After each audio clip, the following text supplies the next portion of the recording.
দেশের ৮ অঞ্চলের উপর দিয়ে দুপুরের মধ্যে ঝড়ো হাওয়া বয়ে যেতে পারে বলে আভাস দিয়েছে আবহাওয়া অধিদপ্তর। শুক্রবার ২৯ মে দুপুর ১টা পর্যন্ত দেশের অভ্যন্তরীণ নদীবন্দরের জন্য দেওয়া পূর্বাভাসে এ তথ্য জানানো হয়েছে।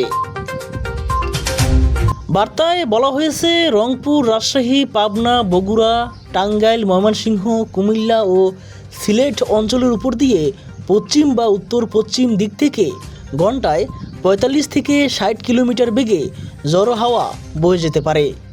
এসব এলাকার নদীবন্দরকে ১ নম্বর সতর্ক সংকেত দেখাতে বলা হয়েছে।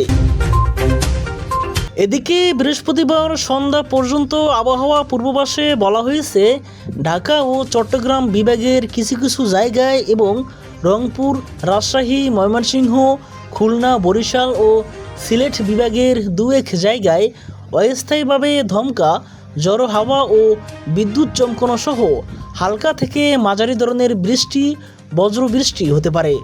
সেই সঙ্গে সারা দেশের কোথাও কোথাও মাঝারি ধরনের ভারী বর্ষণ হতে পারে। সারা দেশে দিনের এবং রাতের তাপমাত্রা সামান্য বাড়তে পারে।